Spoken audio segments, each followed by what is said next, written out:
रात के अंधेरे और सुबह की पहली किरणों के बीच एक ऐसी भूमि थी जहां दूर दूर तक फैले हुए हरे खेत धीरे धीरे समाप्त हो जाते थे और उनके आगे आरंभ होता था एक रहस्यमयी जंगल। उस जंगल का नाम था तमोवन। शांतिपुर नाम का छोटा सा गांव उसी जंगल की सीमा पर बसा हुआ था। गांव में मिट्टी और घास फूस से बने लगभग 60 घर थे। गांव के बीचों बीच एक पुराना कुआं था जिसके बारे में लोगों का कहना था कि वह उनके परदादाओं के समय से भी पहले का है। उसी कुएं के पास सूर्य देव का एक छोटा सा मंदिर था। मंदिर की घंटी कुछ टेढ़ी हो चुकी थी क्योंकि वर्षों पहले एक शरारती बंदर उस पर झूल गया था।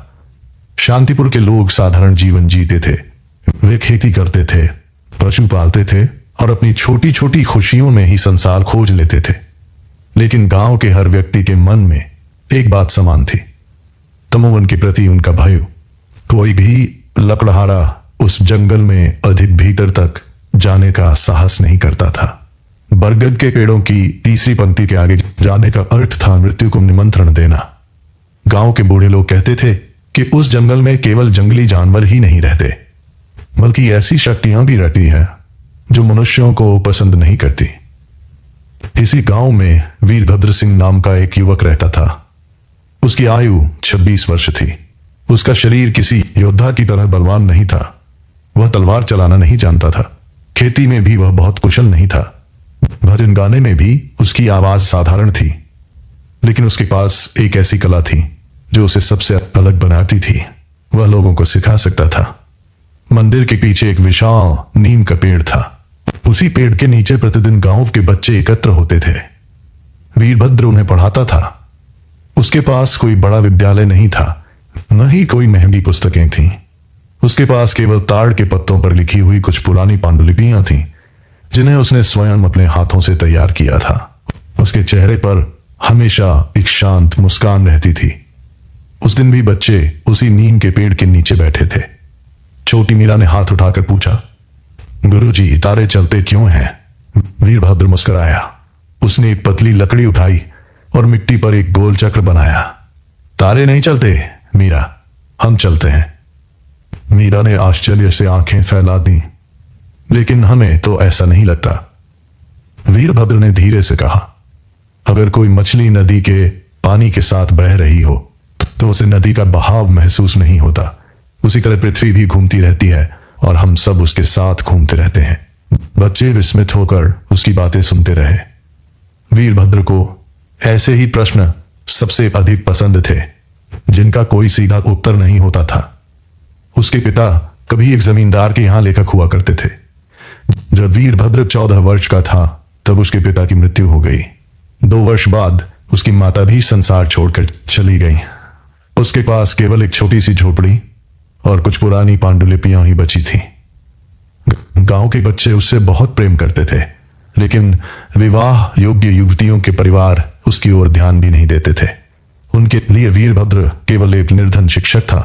हर शाम वह अपनी झोपड़ी के बाहर बैठ जाता और दूर फैले तमोवन को निहारता रहता। कभी कभी हवा जंगल की दिशा से बहकर आती थी। उस हवा में एक विचित्र गंध होती थी, गीली मिट्टी, लोहे और धुएं की मिली जुली गंध। ऐसे क्षणों में वीरभद्र को लगता था कि कोई उसे देख रहा है। पहले पहल उसने इस भावना को अपने मन का भ्रम समझा, लेकिन धीरे धीरे यह अनुभूति और भी गहरी होती चली गई। फिर वह दिन आया जिसने सब कुछ बदल दिया। सोहनलाल गांव का एक साधारण किसान था। उसकी सारी संपत्ति उसकी बकरियां थी। एक शाम उसकी 11 बकरियां जंगल की ओर चली गईं और वापस नहीं लौटी। अगली सुबह 3 आदमी उन्हें खोजने के लिए निकले। उनके हाथों में लाठियां थीं और एक पुरानी तलवार भी थी जिस पर जंग लग चुकी थी। वे लोग जंगल के भीतर कुछ दूर तक गए, लेकिन थोड़ी देर बाद भयभीत होकर लौट आए। उनके चेहरे पीले पड़ चुके थे। जब लोगों ने उनसे पूछा कि उन्होंने क्या देखा है तो वे चुप रहे। उस रात गांव के कुएं के पास बहुत से लोग एकत्र हुए। रतन काका, जो गांव के सबसे वृद्ध व्यक्ति थे, धीमे स्वर में बोले, जंगल में कुछ बदल गया है। क्या बदल गया है? किसी ने पूछा। रतन काका ने कांपती हुई आवाज में उत्तर दिया, वहां कोई ऐसी चीज है जो हमें देख रही है। क्या वह कोई जंगली जानवर है? नहीं।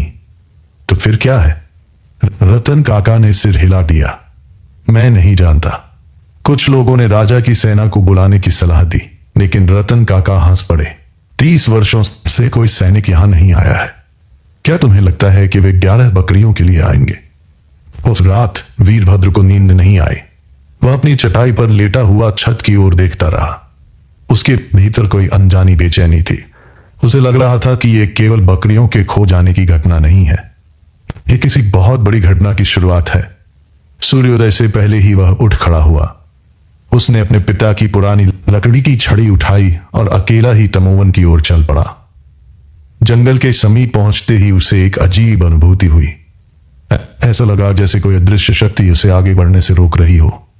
हवा बिल्कुल शांत थी, पक्षियों की आवाजें भी सुनाई नहीं दे रही थीं। जब उसने बरगद के वृक्षों की पंक्ति पार की तो उसे ऐसा लगा जैसे वो किसी दूसरे संसार में प्रवेश कर चुका हो। ऊंचे ऊंचे वृक्षों की शाखाओं ने सूर्य के प्रकाश को लगभग पूरी तरह ढक लिया। चारों ओर अजीब सी निस्तब्धता छाई हुई थी। वीरभद्र का हृदय तेजी से धड़कने लगा।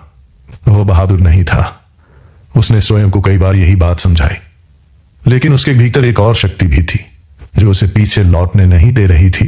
कई घंटे बीत गए। दोपहर के समय उसे बकरियों की हड्डियां दिखाई दी। वे किसी जंगली जानवर के शिकार जैसी नहीं लग रही थीं।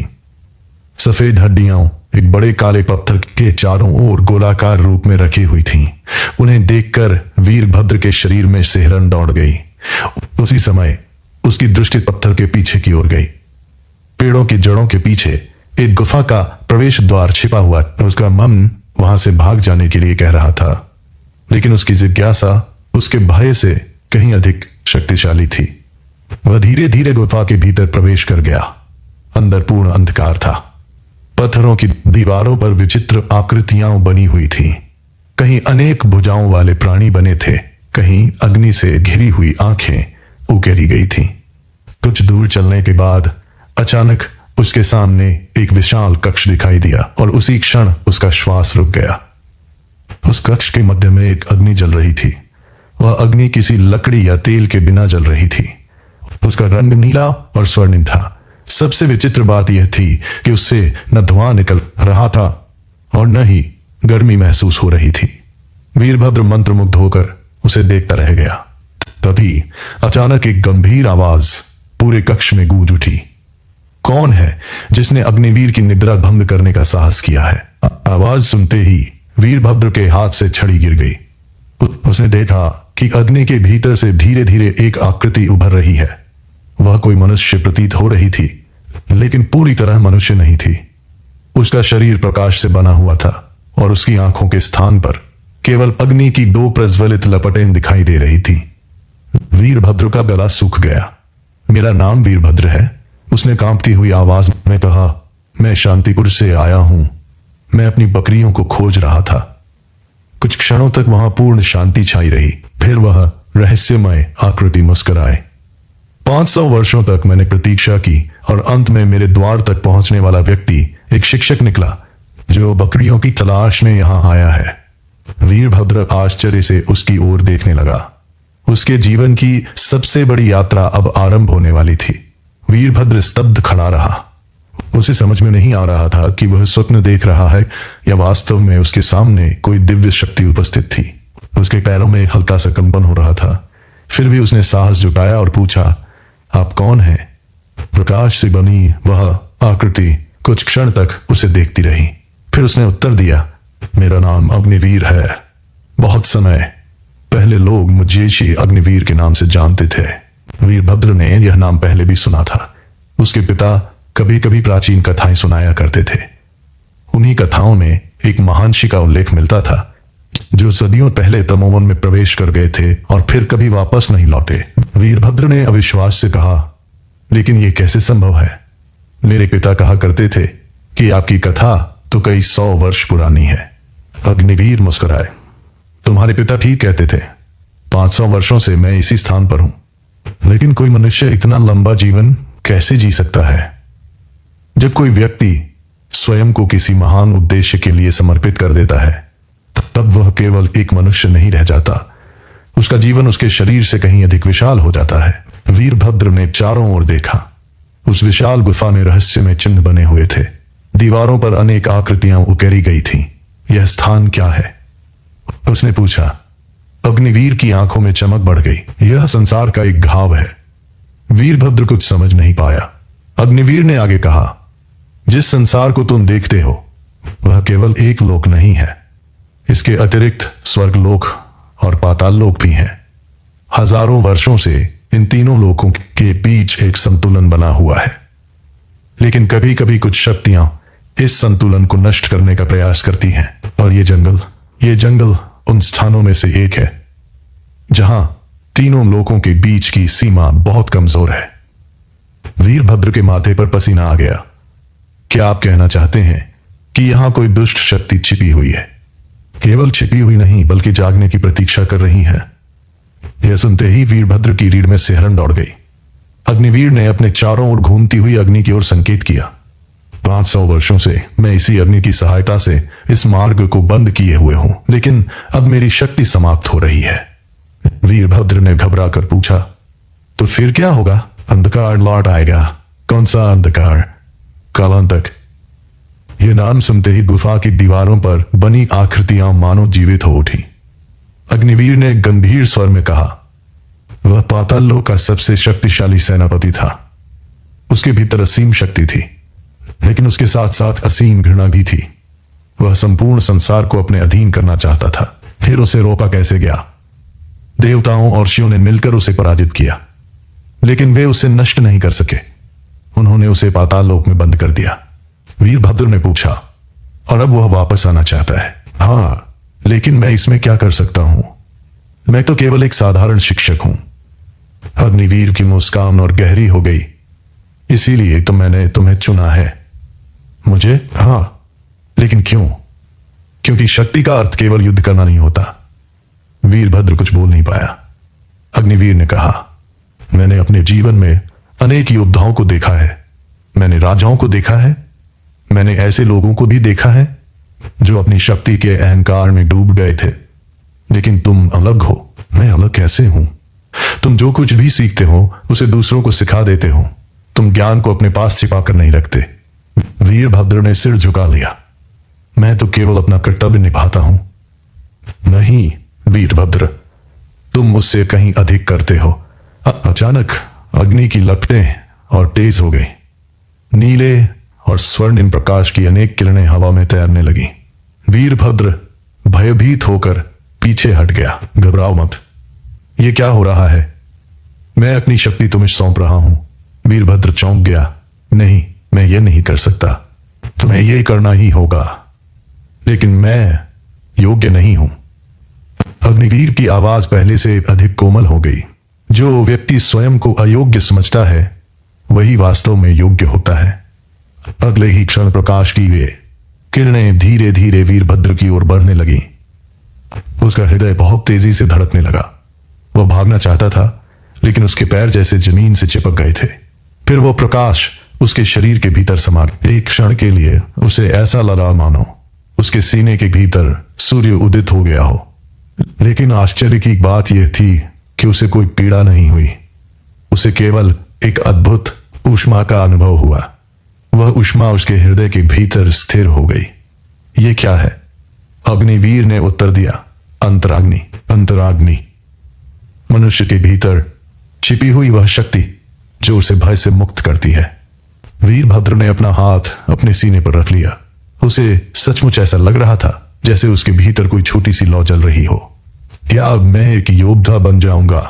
अग्निवीर हंस पड़े। नहीं, तो फिर क्या होगा? तुम वही रहोगे जो तुम पहले थे, केवल पहले से कहीं अधिक शक्तिशाली बन जाओगे। क्या मैं तलवार चला पाऊंगा? यदि तुम सीखोगे तो अवश्य।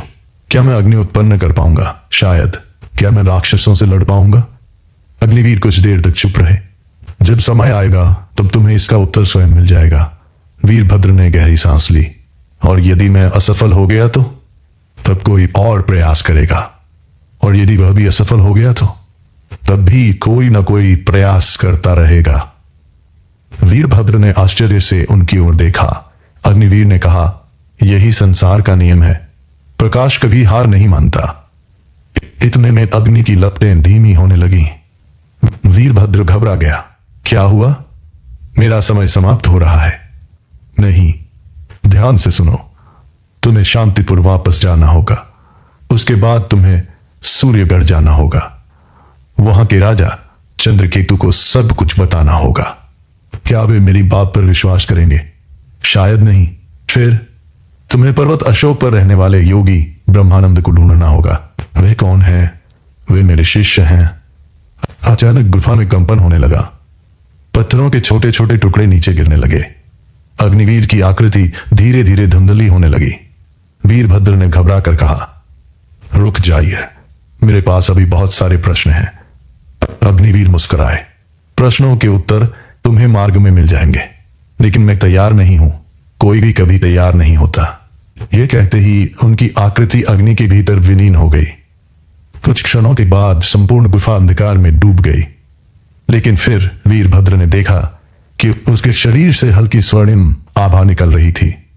अब उसके भीतर ही प्रकाश चल रहा था। वह धीरे धीरे गुफा से बाहर निकल आया। जंगल पहले जैसा ही था, लेकिन अब उसे ऐसा लग रहा था कि उसका जीवन हमेशा के लिए बदल चुका है। जब वीरभद्र शांतिपुर लौटा, तब तक सूर्य अस्त होने वाला था। गांव के लोग उसे देखकर आश्चर्यचकित रह गए। कई लोगों को लगा कि वह कभी वापस नहीं आएगा। रतन काका सबसे पहले उसकी ओर दौड़े। तू कहां चला गया था बेटा? वीरभद्र ने उत्तर देने से पहले एक बार पीछे मुड़कर जंगल की ओर देखा। बहुत दूर रतन काका ने उसकी आंखों में झांका। उन्हें लगा जैसे उनमें पहले से कहीं अधिक गहराई आ गई हो। क्या तू ठीक है? हाँ। क्या तुझे बकरियां मिली? वीरभद्र कुछ क्षण चुप रहा। हाँ, और मुझे उससे भी कहीं अधिक मिला। रतन काका कुछ समझ नहीं पाए, लेकिन उन्होंने उससे और कोई प्रश्न नहीं किया। उस रात वीरभद्र अपनी झोपड़ी में लेटा रहा। उसके भीतर एक विचित्र बेचैनी थी। बार बार उसे ऐसा लग रहा था कि उसके सीने में कोई धड़कन के साथ साथ एक और लय भी चल रही है। धीरे धीरे उसने अपना हाथ अपने हृदय पर रखा। उसे हल्की सी गर्मी महसूस हुई। वह चौंक कर उठ बैठा। उसने अपनी हथेली को ध्यान से देखा। कुछ क्षणों के लिए उसे लगा कि उसकी उंगलियों के आसपास हल्की स्वर्णिम रोशनी चमक रही है, लेकिन अगले ही क्षण वह प्रकाश गायब हो गया। उसने स्वयं को समझाया कि यह केवल उसका भ्रम होगा। अगली सुबह वह हमेशा की तरह नीम के पेड़ के नीचे पहुंचा। बच्चे पहले से ही वहां उसकी प्रतीक्षा कर रहे थे। मीरा ने दौड़कर उसका हाथ पकड़ लिया। गुरुजी, आप कहां चले गए थे? वीरभद्र मुस्कुराया। मैं कुछ खोजने गया था। क्या आपको वो मिल गया? शायद। बच्चों को कुछ समझ नहीं आया। पढ़ाई आरंभ हुई। कुछ देर बाद मीरा गुणा का एक प्रश्न हल करते करते रोने लगी। वह कई बार प्रयास कर चुकी थी, लेकिन उसे उत्तर समझ में नहीं आ रहा था। वीरभद्र उसके पास बैठ गया। उसने धीरे से कहा, डरने की आवश्यकता नहीं है, एक बार फिर प्रयास करो। मुझसे नहीं होगा। गुरुजी, क्यों नहीं होगा? क्योंकि मैं समझ नहीं पा रही हूं। वीरभद्र ने उसका हाथ अपने हाथ में ले लिया। उसी क्षण उसके सीने में एक हलचल हुई। उसे लगा जैसे कोई अदृश्य द्वार खुल गया हो। एक सुखद ऊष्मा उसके पूरे शरीर में फैल गई। फिर उसने बहुत धैर्यपूर्वक मीरा को वही बात दोबारा समझाई, लेकिन इस बार कुछ अलग हुआ। उसे ऐसा लगा मानो वह केवल शब्दों के माध्यम से नहीं, बल्कि अपने मन की गहराइयों से उसे ज्ञान दे रहा हो। मीरा अचानक उछल पड़ी। मुझे समझ में आ गया।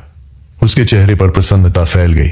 उसी क्षण वीरभद्र के भीतर की ऊष्मा थोड़ी और बढ़ गई। वह स्तब्ध रह गया। उस दिन के बाद उसने ध्यान देना आरंभ किया। जब भी वह किसी की सहायता करता, उसके भीतर की अग्नि थोड़ी और प्रज्वलित हो जाती। जब उसने सोहनलाल को अपनी टूटी हुई बाड़ ठीक करने का नया उपाय बताया, तब भी वही अनुभव हुआ। जब उसने एक छोटे बालक को लिखना सिखाया, तब भी वही हुआ। धीरे धीरे उसे यह समझ में आने लगा कि अग्निवीर ने उससे क्या कहा था। अंतराग्नि केवल शक्ति नहीं थी, वह सेवा थी, वह ज्ञान था, वह निस्वार्थ भाव था। लेकिन एक दिन उसने उत्सुकतावश एक छोटी सी भूल कर दी। बंसी कुम्हार अपने बेटे को लेकर उसके पास आया। वह चाहता था कि वीरभद्र उसके बेटे को कुछ नई बातें सिखाए। उस समय वीरभद्र के मन में एक विचार आया। उसने सोचा कि यदि वह इसके बदले कुछ पैसे ले ले तो शायद कोई हानि नहीं होगी। आखिरकार उसे भी अपने जीवन के लिए धन की आवश्यकता थी। लेकिन जैसे ही उसके मन में यह विचार आया, उसके सिर में तीव्र पीड़ा होने लगी। उसके सीने की गर्मी अचानक कम हो गई। वह तुरंत सब कुछ समझ गया। उसने मुस्कुराकर कहा, रहने दीजिए, मैं बिना किसी मूल्य के उसे पढ़ाऊंगा। कुछ ही देर बाद उसके सिर का दर्द समाप्त हो गया। उस रात उसने पहली बार यह अनुभव किया कि अंतराग्नि केवल शक्ति नहीं थी, बल्कि अपने आप में एक चेतना थी। दिन बीतते गए। फिर वह रात आई जिसने सब कुछ बदल दिया। आधी रात का समय था। अचानक गांव के सभी कुत्ते एक साथ भौंकने लगे। उनकी आवाजों में भय स्पष्ट दिखाई दे रहा था। वीरभद्र तुरंत उठ बैठा। वह अपनी झोपड़ी से बाहर निकल आया। पूरा गांव जाग चुका था। लोग हाथों में मशालें लिए इधर उधर भाग रहे थे। बच्चे रो रहे थे। स्त्रियां अपने घरों के दरवाजे बंद कर रही थी। उसी समय वीरभद्र की दृष्टि जंगल की ओर गई। वहां 3 आकृतियां खड़ी थीं। वे मनुष्यों की तरह दिखाई देती थीं, लेकिन पूरी तरह मनुष्य नहीं थीं। उनके शरीर राख की तरह धूसर थे। उनकी आंखें लाल अंगारों की भांति चमक रही थीं। उनके हाथ असामान्य रूप से लंबे थे और उनके नाखून किसी जंगली पशु के पंजों जैसे दिखाई दे रहे थे। वीरभद्र के शरीर में सिहरन दौड़ गई। उसी समय उन प्राणियों में से एक ने छलांग लगाई। उसका लक्ष्य सोहनलाल की छोटी बेटी थी। वह भय से जड़ हो चुकी थी। उसके मुंह से आवाज तक नहीं निकल रही थी। वीरभद्र ने कुछ भी नहीं सोचा। वह पूरी शक्ति से दौड़ा और उस बच्ची के सामने खड़ा हो गया।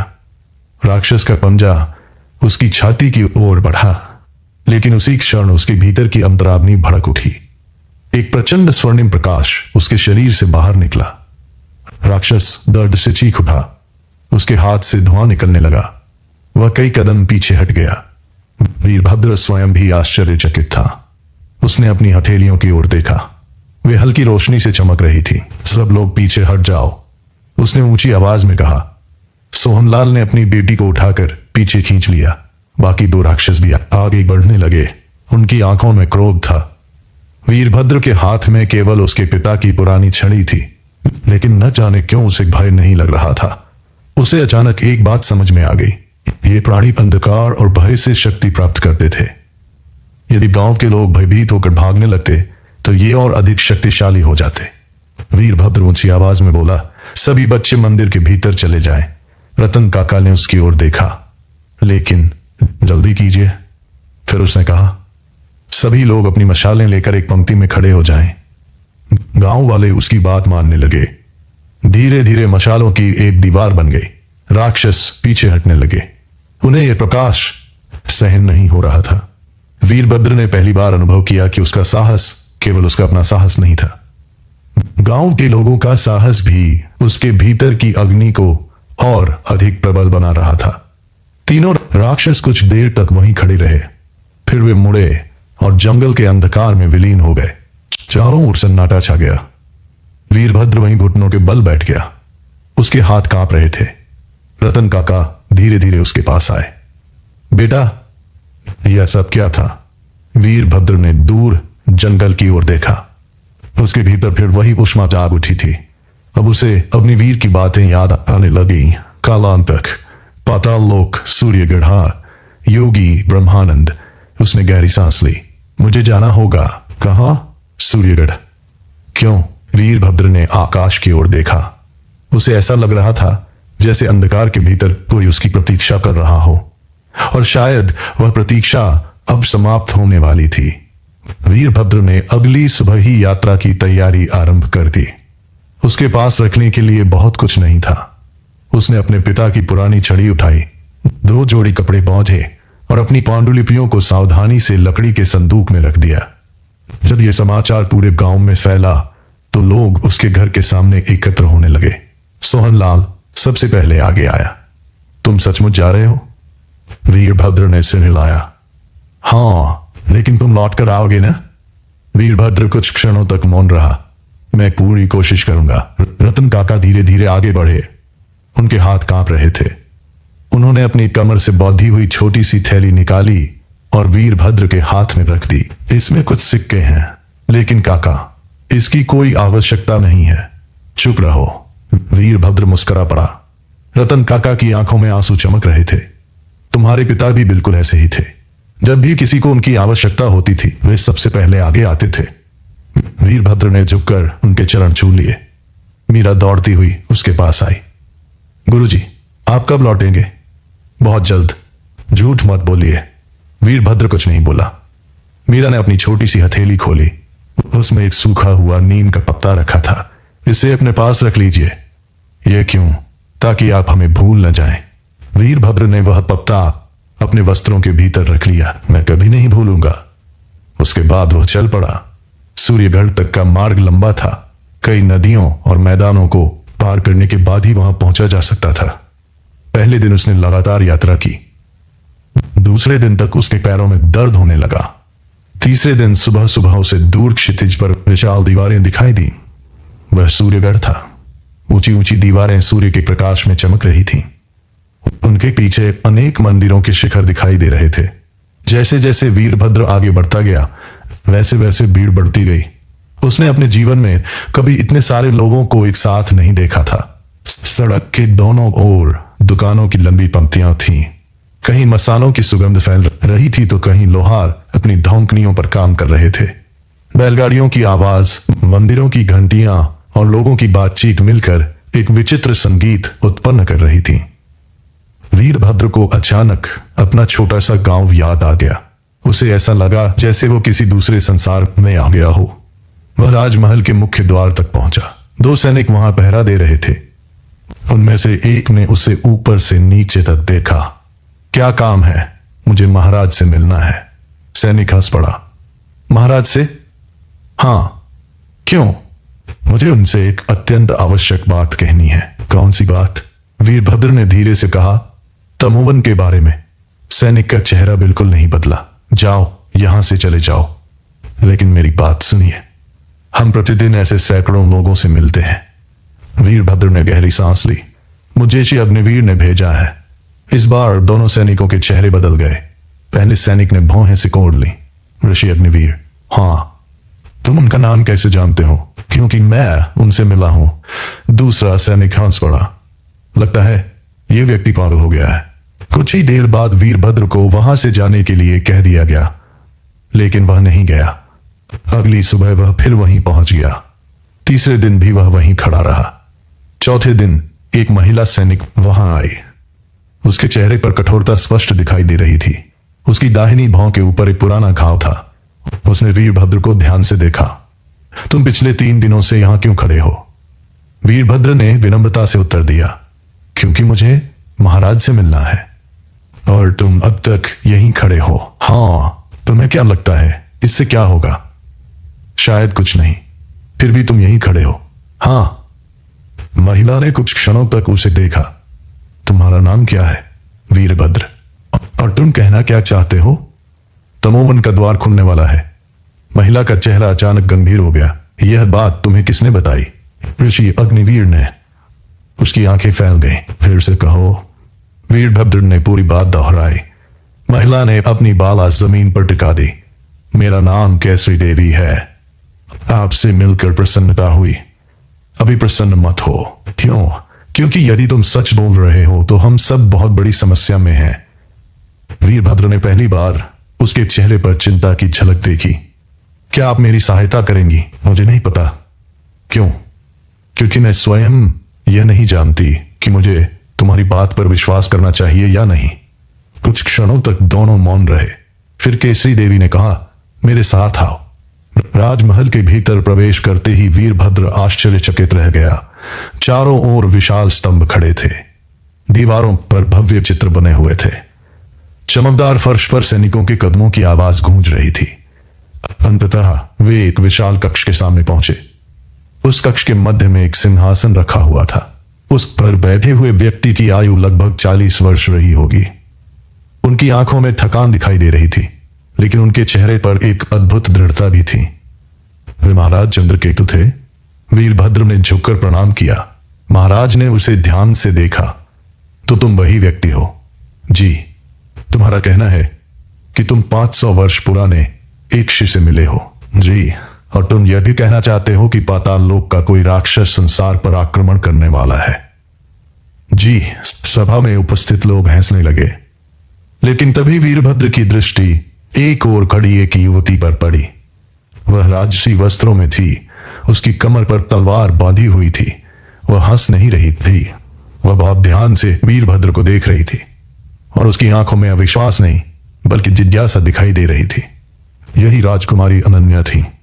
वीरभद्र को उस समय यह बिल्कुल भी ज्ञात नहीं था कि यह मुलाकात उसके जीवन की दिशा ही बदल देगी। सभा में कुछ देर तक सन्नाटा छाया रहा। महाराज चंद्रकेतु अपनी उंगलियों से सिंहासन के हत्थे पर हल्की चोट करते हुए वीरभद्र को देखते रहे। फिर उन्होंने धीमे स्वर में पूछा, क्या तुम्हारे पास अपनी बात सिद्ध करने का कोई प्रमाण है? वीरभद्र ने उत्तर दिया, नहीं। तो फिर मैं तुम्हारी बात पर विश्वास क्यों करूं? वीरभद्र कुछ क्षणों तक मौन रहा, क्योंकि यदि मेरी बात सत्य हुई तो हमारे पास बहुत कम समय बचेगा। सभा में बैठे एक मंत्री ने व्यंग्य से कहा, महाराज मुझे तो यह कोई घूमता फिरता कथावाचक लगता है। दूसरे मंत्री ने हंसते हुए कहा, संभव है कि यह किसी नाटक की तैयारी कर रहा हो। वीरभद्र चुपचाप खड़ा रहा। उसे क्रोध नहीं आया, उसे केवल निराशा हुई। उसी समय राजकुमारी अनन्या आगे बढ़ी। पिताजी, क्या मैं एक प्रश्न पूछ सकती हूं? महाराज ने उनकी ओर देखा। पूछो। यदि यह व्यक्ति झूठ बोल रहा है तो उसे इससे क्या लाभ होगा? मंत्री ने उत्तर दिया, धन। अनन्या ने सिर हिलाया, लेकिन इसने तो कोई धन नहीं मांगा। यश, इसने वो भी नहीं मांगा। सभा में फिर सन्नाटा छा गया। महाराज कुछ सोचने लगे, फिर उन्होंने वीरभद्र की ओर देखा। तुम्हें श्री अग्निवीर ने क्या करने के लिए कहा था? योगी ब्रह्मानंद को खोजने के लिए। महाराज अचानक सीधे बैठ गए। ब्रह्मानंद जी, क्या तुम्हें यह नाम भी उस ऋषि ने बताया था? जी हां। महाराज ने गहरी सांस ली। फिर उन्होंने धीरे से कहा, यह विचित्र है। क्यों? क्योंकि ब्रह्मानंद का नाम बहुत कम लोग जानते हैं। वीरभद्र की आंखों में आशा की किरण चमकी। तो आप उन्हें जानते हैं? केवल उनके विषय में सुना है। वे कहां रहते हैं? अशोक पर्वत पर। तो मुझे वहीं जाना होगा। महाराज ने सिर हिलाया। इतनी जल्दी नहीं। क्यों? क्योंकि अशोक पर्वत तक पहुंचने वाला मार्ग अत्यंत खतरनाक है। मुझे फिर भी जाना होगा। अनन्या मुस्कुराई। मुझे लगता है कि यह व्यक्ति सचमुच पागल है। वीरभद्र ने उनकी ओर देखा। क्यों? क्योंकि जो व्यक्ति मृत्यु के भय के बिना उस पर्वत पर जाने की बात करता है वो या तो बहुत बहादुर होता है या फिर बहुत बड़ा मूर्ख। वीरभद्र ने शांत स्वर में उत्तर दिया, मुझे नहीं पता कि मैं कौन हूं। अनन्या हंस पड़ी। अच्छा उत्तर है। उसी समय महल के बाहर से अचानक शोर सुनाई दिया। कुछ सैनिक भागते हुए सभा में आए। उनके चेहरों पर भय स्पष्ट दिखाई दे रहा था। एक सैनिक ने घुटनों के बल बैठते हुए कहा, महाराज पश्चिमी द्वार पर हमला हुआ है। सभा में बैठे सभी लोग खड़े हो गए। किसने हमला किया है? हम नहीं जानते। शत्रु सेना? नहीं। तो फिर कौन? सैनिक की आवाज कांपने लगी। वे मनुष्य नहीं है। महाराज चंद्रकेतु तुरंत उठ खड़े हुए। सभी सैनिकों को तैयार करो। अनन्या ने अपनी तलवार निकाल ली। वीरभद्र को अचानक अपने भीतर हलचल महसूस हुई। उसी क्षण उसे अपनी वीर की बातें याद आ गईं। अंधकार लौट रहा था। कुछ ही देर बाद वे सभी पश्चिमी द्वार पर पहुंच गए। वहां का दृश्य भयावह था। सैनिक घायल अवस्था में जमीन पर पड़े हुए थे। चारों ओर धुआं फैला हुआ था। विशाल पत्थरों की दीवारों पर गहरे निशान बने हुए थे और उनके सामने 5 विचित्र प्राणी खड़े थे। वे उन्हीं राक्षसों की तरह दिखाई दे रहे थे जिन्हें वीरभद्र ने शांतिपुर में देखा था, लेकिन ये उनसे कहीं अधिक विशाल थे। उनकी ऊंचाई 8 या 9 फुट के आसपास थी। उनके शरीर काले धुएं से ढके हुए थे और उनकी आंखें लाल अंगारों की तरह चमक रही थी। एक सैनिक कांपते हुए बोला, हमारे हथियार इन पर कोई प्रभाव नहीं डाल रहे हैं। अनन्या ने तलवार कसकर पकड़ ली। अब प्रभाव डालेंगे। अगले ही क्षण वे बिजली की गति से आगे बढ़ी। उनकी तलवार हवा को चीरती हुई एक राक्षस के कंधे से टकराई। राक्षस पीछे हट गया, लेकिन वह गिरा नहीं। उसने क्रोध से धार लगाई और अपना विशाल पंजा अनन्या की ओर बढ़ाया। अनन्या फुर्ती से पीछे हट गई। उसी समय दूसरा राक्षस उनकी ओर झपटा। इस बार उसके हमले से बचना कठिन था, लेकिन तभी एक स्वर्णिम प्रकाश चमका। वीरभद्र उनके सामने आकर खड़ा हो गया। राक्षस का हाथ उसकी छड़ी से टकराया। एक विस्फोट जैसा हुआ। चारों ओर प्रकाश फैल गया। राक्षस दर्द से चीख उठा और दूर जा गिरा। सभी लोग आश्चर्य से वीरभद्र को देखने लगे। महाराज चंद्रकेतु की आंखें फैल गईं। अनन्या भी स्तब्ध थी। उन्होंने धीमे स्वर में पूछा, यह क्या था? वीरभद्र ने स्वयं अपनी हथेलियों की ओर देखा। मुझे नहीं पता, लेकिन वो जानता था। अंतराग्नि जाग चुकी थी। राक्षस अब पीछे हटने लगे थे। तभी उनमें से सबसे बड़ा राक्षस आगे बढ़ा। उसके माथे पर एक विचित्र चिन्ह बना हुआ था। उसने वीरभद्र को घूरते हुए कहा, तो अंततः हमें वो मिल ही गया। वीरभद्र का हृदय तेजी से धड़कने लगा। तुम कौन हो? राक्षस मुस्कुराया। मैं दुर्मुख हूं, कालांतक का सेवक। तुम यहां क्यों आए हो? तुम्हें खोजने? मुझे? हाँ, लेकिन क्यों? दुर्मुख की लाल आंखों में भयानक चमक उभर आई। क्योंकि तुम्हारे भीतर वही अग्नि जल रही है जिससे हमारा विनाश हो सकता है। यह कहते ही उसने अपने दोनों हाथ आकाश की ओर उठा दिए। अगले ही क्षण चारों ओर का वातावरण बदलने लगा। आकाश में काले बादल छा गए। धरती कांपने लगी और वीरभद्र को पहली बार यह एहसास हुआ कि यह तो केवल आरंभ था। अभी उससे कहीं अधिक भयानक घटनाएं उनका इंतजार कर रही थीं। धरती के कांपने के साथ ही पश्चिमी द्वार की विशाल दीवारों में दरारें पड़ने लगीं। लोग भयभीत होकर इधर उधर भागने लगे। घोड़े हिनहिनाने लगे और सैनिक अपने हथियार संभाल कर खड़े हो गए। दुर्मुख की भयानक हंसी पूरे वातावरण में गूंज उठी। डरो मत मनुष्यों, आज हम केवल यह देखने आए हैं कि अग्नि का नया रक्षक कौन है। महाराज चंद्रकेतु ने अपनी तलवार निकाल ली। यह सूर्यगढ़ है, यहां कोई भी शत्रु जीवित वापस नहीं जाता। दुर्मुख मुस्कुराया। शत्रु? उसने अपनी विशाल भुजाएं फैला दी। जब कालांतर जाग जाएगा तब तुम समझोगे कि शत्रु किसे कहते हैं। इतना कहकर उसने अपना हाथ आकाश की ओर उठा दिया। अचानक काले बादलों के भीतर बिजली चमकी और देखते ही देखते धुएं का एक विशाल भंवर बन गया। वीरभद्र के भीतर की अंतराग्नि फिर से प्रज्वलित हो उठी। उसे लगा जैसे कोई अदृश्य आवाज उसके कानों में फुसफुसा रही हो। भाई को अपने ऊपर हावी मत होने दो। उसने चारों ओर देखा, लेकिन वहां कोई नहीं था। उसी समय दुर्मुख ने अपनी मुट्ठी भींच ली और उसके आसपास खड़े चारों राक्षस सैनिकों पर टूट पड़े। एक सैनिक हवा में उछलकर दूर जा गिरा। दूसरे सैनिक की ढाल टूट गई। अनन्या बिजली की गति से आगे बढ़ी। उनकी तलवार चमकी और एक राक्षस के कंधे पर गहरा घाव बन गया, लेकिन कुछ ही क्षणों बाद वह घाव भरने लगा। अनन्या की आंखें फैल गईं। यह कैसे संभव है? वीरभद्र ने उत्तर दिया, यह सामान्य जीव नहीं है। तो फिर इन्हें रोका कैसे जाए? उसी समय उसके भीतर की अग्नि और प्रबल हो गई। उसके मन में अचानक एक विचार कौंधा, प्रकाश। अनन्या ने आश्चर्य से उसकी ओर देखा। क्या इन्हें प्रकाश से भय लगता है? यह सुनते ही अनन्या ऊंची आवाज में चिल्लाई, सभी सैनिक अपनी मशालें जला लो। कुछ ही क्षणों में पूरा द्वार अग्नि की रोशनी से जगमगा उठा। राक्षस एक कदम पीछे हट गए। दुर्मुख के चेहरे पर क्रोध दिखाई देने लगा। अच्छा, तो तुम्हें यह रहस्य पता चल गया। वीरभद्र ने अपनी छड़ी को कसकर पकड़ लिया। उसकी हथेलियों के आसपास फिर से स्वर्णिम प्रकाश फैलने लगा। धीरे धीरे वह प्रकाश छड़ी के चारों ओर लिपट गया। लकड़ी की वह पुरानी छड़ी अब किसी दिव्य अस्त्र की तरह चमक रही थी। वीरभद्र स्वयं भी यह देखकर चकित था। दुर्मुख गर्जा, असंभव। वीरभद्र ने शांत स्वर में कहा, मुझे नहीं पता कि यह संभव है या नहीं, लेकिन मैं तुम्हें यहां किसी को हानि नहीं पहुंचाने दूंगा। दुर्मुख ने व्यंग्य से हंसते हुए कहा, एक शिक्षक हमें चुनौती दे रहा है। मैं शिक्षक हूं, यह बात सही है, और तुम योद्धा नहीं हो, यह भी सही है। फिर तुम हमसे युद्ध कैसे करोगे? वीरभद्र मुस्कुराया। शिक्षक होने का एक लाभ होता है। क्या हम सीखने से कभी नहीं डरते? यह कहते ही वह आगे बढ़ गया। दुर्मुख ने पूरी शक्ति से प्रहार किया। उसका विशाल पंजा हवा को चीरता हुआ वीरभद्र की ओर बढ़ा, लेकिन इस बार वीरभद्र पीछे नहीं हटा। उसने अपनी छड़ी आगे कर दी। जैसे ही दोनों टकराए, एक तीव्र प्रकाश फूट पड़ा। धमाके की भयंकर आवाज सुनाई दी और दुर्मुख कई कदम पीछे जा गिरा। चारों ओर सन्नाटा छा गया।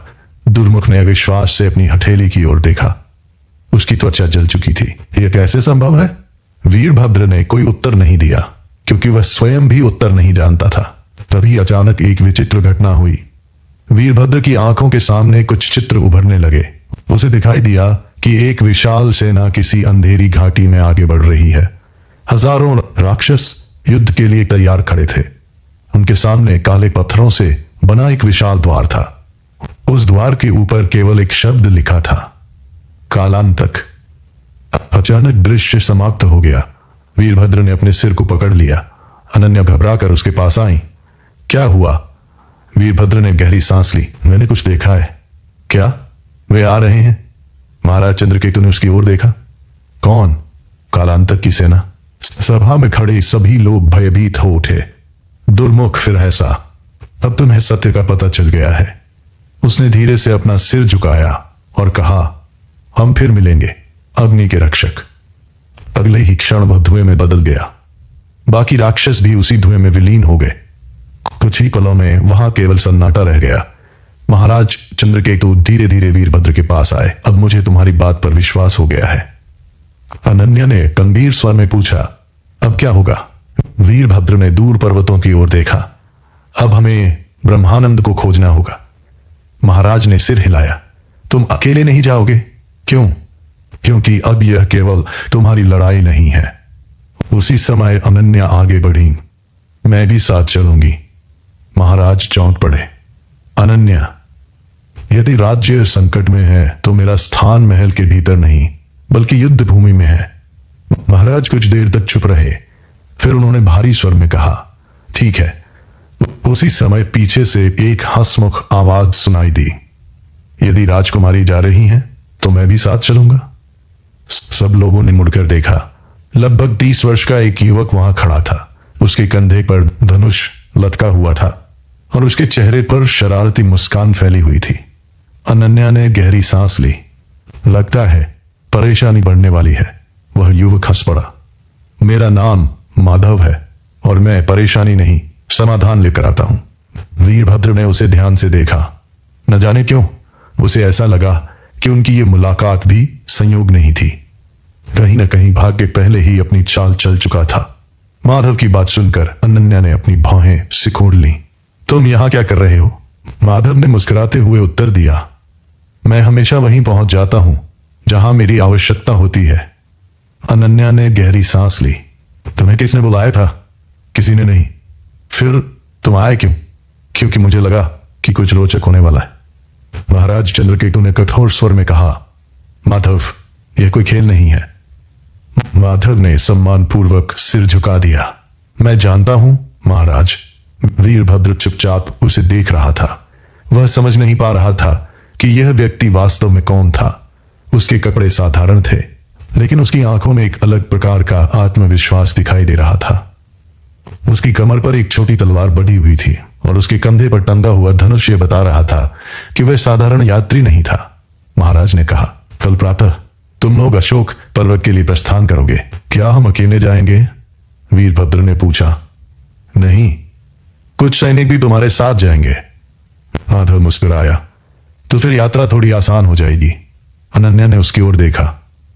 तुम हर समय मुस्कुराते क्यों रहते हो? माधव ने उत्तर दिया, क्योंकि जीवन में दुख अपने आप आ जाते हैं, उन्हें बुलाने की आवश्यकता नहीं होती। अगली सुबह सूर्योदय से पहले ही यात्रा आरंभ हो गई। 10 सैनिकों का दल उनके साथ था। 4 घोड़े भोजन और पानी से भरे हुए थैले लेकर चल रहे थे। सूर्यगढ़ की ऊंची दीवारें धीरे धीरे पीछे छूटने लगी। 3 दिनों तक सब कुछ सामान्य रहा। वे घने जंगलों, विशाल मैदानों और छोटी छोटी नदियों को पार करते रहे। लेकिन चौथे दिन संध्या के समय वे एक ऐसे क्षेत्र में पहुंचे जहां का वातावरण विचित्र था। सभी पेड़ सूखे हुए थे। धरती पर घास का एक तिनका भी दिखाई नहीं दे रहा था। चारों ओर अजीब सी निस्तब्धता फैली हुई थी। अनन्या ने धीरे से पूछा, यह कौन सी जगह है? एक सैनिक ने उत्तर दिया, इसे मृत भूमि कहा जाता है। यह नाम क्यों रखा गया? क्योंकि यहां कोई जीवित प्राणी नहीं रहता। माधव ने हंसते हुए कहा, अच्छा है, कम से कम रात में कोई हमें परेशान तो नहीं करेगा। लेकिन जैसे ही उसने यह बात कही, दूर कहीं से एक भयानक गर्जना सुनाई दी। माधव का चेहरा उतर गया। अनन्या मुस्कुराई। लगता है तुम्हारी इच्छा पूरी हो गई। रात होने तक उन्होंने वहीं शिविर लगा लिया। सैनिकों ने आग जला दी। कुछ लोग भोजन तैयार करने लगे। वीरभद्र थोड़ी दूर जाकर एक चट्टान पर बैठ गया। आकाश में असंख्य तारे चमक रहे थे। उसी समय उसके भीतर की अंतराग्नि फिर से जाग उठी। उसे लगा जैसे कोई उसे पुकार रहा हो। वह धीरे धीरे उठकर आगे बढ़ने लगा। कुछ दूर जाने के बाद उसे एक पुराना मंदिर दिखाई दिया। उसका अधिकांश भाग टूट चुका था। दीवारों पर गहरी दरारें पड़ी हुई थी। लेकिन एक बात विचित्र थी। मंदिर के भीतर एक दीपक जल रहा था। वीरभद्र आश्चर्यचकित रह गया। इतने वर्षों के बाद भी वह दीपक कैसे जल रहा था? जैसे ही वो भीतर पहुंचा, उसे लगा कि वहां कोई और भी मौजूद है। अचानक अंधेरे में से एक आवाज सुनाई दी, अंततः तुम आ ही गए। वीरभद्र एकदम पीछे हट गया। उसने देखा कि एक वृद्ध व्यक्ति वहां बैठा हुआ था। उसके बाल बर्फ की तरह सफेद थे और उसकी लंबी दाढ़ी कमर तक पहुंच रही थी। लेकिन उसकी आंखें किसी युवा योद्धा की तरह चमक रही थीं। आप कौन हैं? वीरभद्र ने पूछा। वृद्ध मुस्कुराया। तुम मुझे नहीं जानते, लेकिन मैं तुम्हें जानता हूं। कैसे? क्योंकि 500 वर्षों से मैं तुम्हारी प्रतीक्षा कर रहा हूं। वीरभद्र का हृदय तेजी से धड़कने लगा। क्या आप ब्रह्मानंद हैं?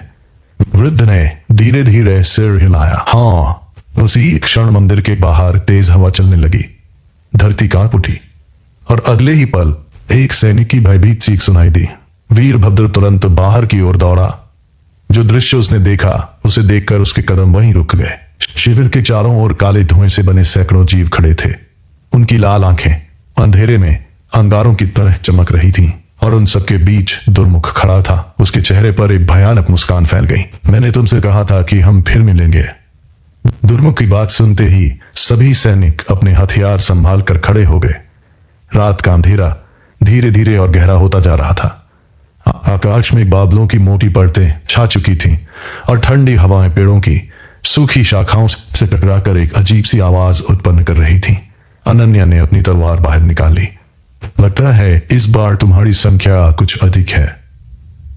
दुर्मुख मुस्कुराया। संख्या कभी महत्वपूर्ण नहीं होती राजकुमारी, भय अधिक महत्वपूर्ण होता है। माधव ने अपना धनुष उठा लिया। तो फिर तुम्हें निराशा हाथ लगेगी, क्योंकि मैं आसानी से डरता नहीं हूं। दुर्मुख हंस पड़ा। मूर्ख मनुष्य, तुम्हें अभी अपने भय का परिचय नहीं मिला है। उसी समय ब्रह्मानंद मंदिर से बाहर आए। उनकी आंखों में अद्भुत शांति थी। दुर्मुख ने उन्हें देखते ही अपना सिर झुका लिया। तो आप अभी तक जीवित हैं? ब्रह्मानंद ने उत्तर दिया। और तुम अभी तक अंधकार की सेवा कर रहे हो। यह मेरा कर्तव्य है। नहीं, यह तुम्हारी दुर्बलता है। दुर्मुख का चेहरा क्रोध से भर उठा। सावधान रहिए वृद्ध साधु। ब्रह्मानंद मुस्कुराए। मैं 500 वर्षों से सावधान हूं। अगले ही क्षण दुर्मुख ने अपने हाथ ऊपर उठा दिए। उसके पीछे खड़े धुएं जैसे जीव अचानक आगे बढ़ने लगे। सैनिकों ने उन पर तीर चलाए, लेकिन तीर उनके शरीरों को भेदते हुए निकल गए। अनन्या ने एक प्राणी पर तलवार से प्रहार किया। उसका शरीर 2 भागों में विभाजित हो गया, लेकिन कुछ ही क्षणों बाद वह फिर से एक हो गया। यह तो असंभव है, अनन्या ने कहा। ब्रह्मानंद ने उत्तर दिया, ये जीवित प्राणी नहीं है, ये भय से निर्मित छायाएं हैं। फिर इन्हें नष्ट कैसे किया जाए? अपने मन को स्थिर करके माधव हंस पड़ा। गुरुदेव, यह काम तो बहुत कठिन है, इसीलिए तुम अब तक सफल नहीं हुए हो। माधव का चेहरा एकदम उतर गया। वीरभद्र आगे बढ़ा। उसने अपनी आंखें बंद कर ली। उसे अग्निवीर की बातें याद आने लगी। अंतराग्नि केवल शक्ति नहीं है, यह विश्वास है, यह ज्ञान है, यह सेवा है। अचानक उसके सीने से स्वर्णिम प्रकाश निकलने लगा। उसके हाथों की उंगलियां चमक उठी। उसके चारों ओर फैला हुआ प्रकाश धीरे धीरे और तेज होने लगा। जैसे जैसे प्रकाश बढ़ रहा था, वैसे वैसे वे छायाएं पीछे हट रही थीं। दुर्मुख की आंखों में पहली बार भय दिखाई दिया। यह संभव नहीं है। वीरभद्र ने धीरे से अपनी आंखें खोली।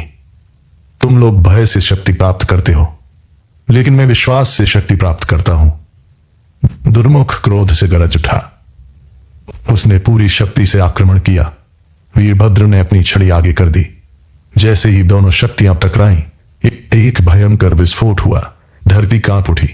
विशाल वृक्ष जड़ों सहित उखड़ गए। माधव कई कदम पीछे जा गिरा। अनन्या ने स्वयं को संभालने का प्रयास किया। कुछ क्षणों के बाद धूल और धुएं का गुबार छौंकने लगा। दुर्मुख अभी भी खड़ा था, लेकिन इस बार उसके चेहरे पर पहले जैसी मुस्कान नहीं थी।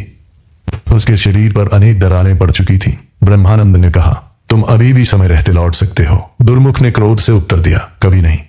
तो फिर तुम्हें अपने स्वामी के साथ नष्ट होना पड़ेगा। दुर्मुख ने अपनी लाल आंखों से वीरभद्र की ओर देखा। कालांतक जाग रहा है। जब उसका द्वार खुलेगा तब कोई भी उसे नहीं रोक पाएगा। वीरभद्र ने पूछा, वह द्वार कहां है? दुर्मुख हंसा, क्या तुम्हें लगता है कि मैं तुम्हें यह बता दूंगा?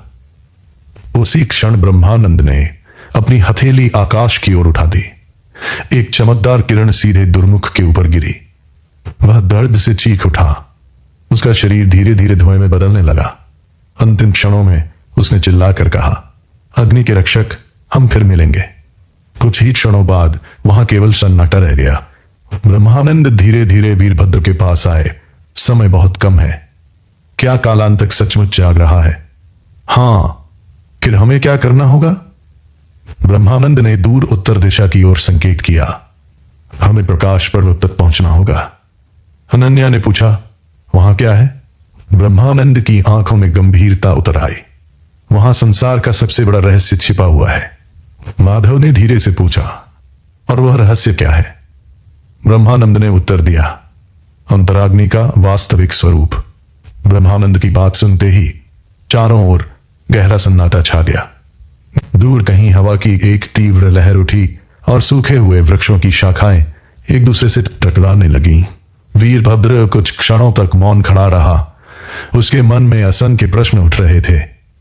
यदि अंतराग्नि इतनी शक्तिशाली है तो फिर श्री अग्निवीर कालांतक को नष्ट क्यों नहीं कर पाए? ब्रह्मानंद ने धीरे से उत्तर दिया, क्योंकि किसी भी शक्ति की अपनी सीमाएं होती हैं। और अंतराग्नि की सीमा क्या है? मनुष्य का मन।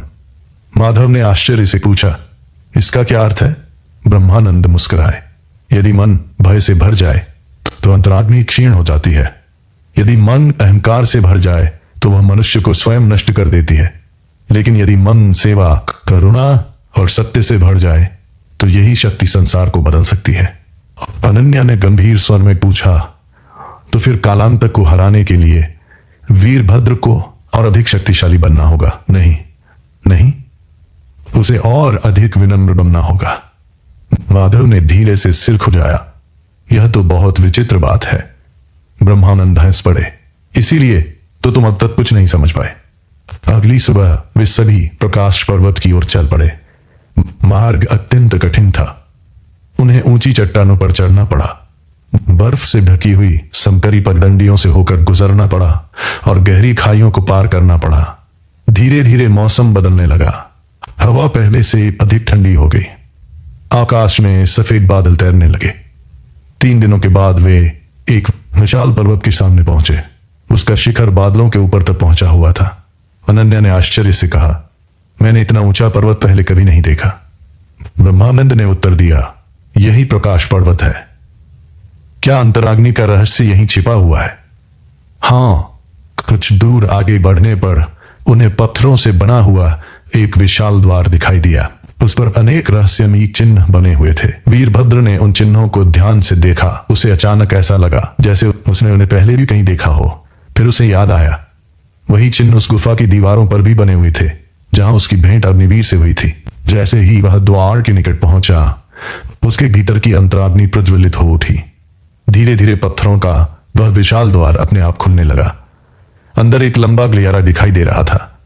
दीवारों पर सैकड़ों दीपक जल रहे थे। लेकिन सबसे विचित्र बात यह थी कि वहां कोई मनुष्य दिखाई नहीं दे रहा था। माधव ने धीरे से कहा, मुझे यह स्थान बिल्कुल अच्छा नहीं लग रहा। अनन्या मुस्कुराई, मुझे तो लगता है कि तुम्हें कोई भी स्थान अच्छा नहीं लगता। नहीं, ऐसा नहीं है। मुझे केवल वह स्थान पसंद नहीं है जहां सैकड़ों वर्षों से कोई मनुष्य न आया हो। वे सभी आगे बढ़ने लगे। कुछ देर बाद वे एक विशाल कक्ष में पहुंचे।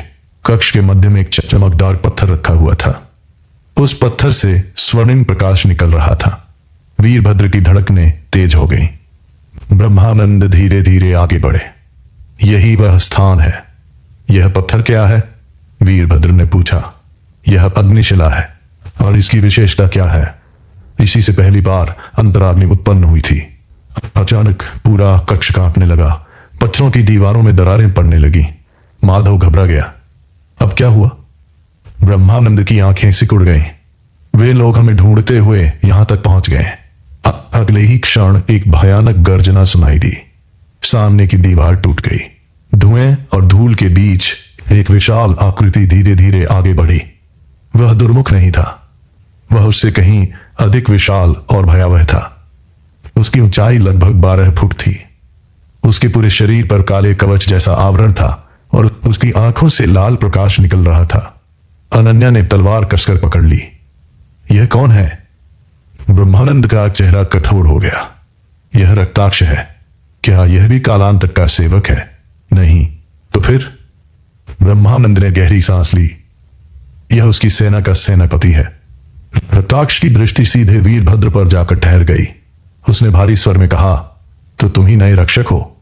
वीरभद्र आगे बढ़ा। और यदि मैं हूं तो? रक्ताक्ष मुस्कुराया। तो फिर तुम्हारी यात्रा यहीं समाप्त हो जाएगी। उसी क्षण उसकी विशाल तलवार म्यान से बाहर निकल आई और पूरा कक्ष लाल प्रकाश से भर गया। रक्ताक्ष की तलवार बाहर निकलते ही पूरा कक्ष लाल प्रकाश से भर गया।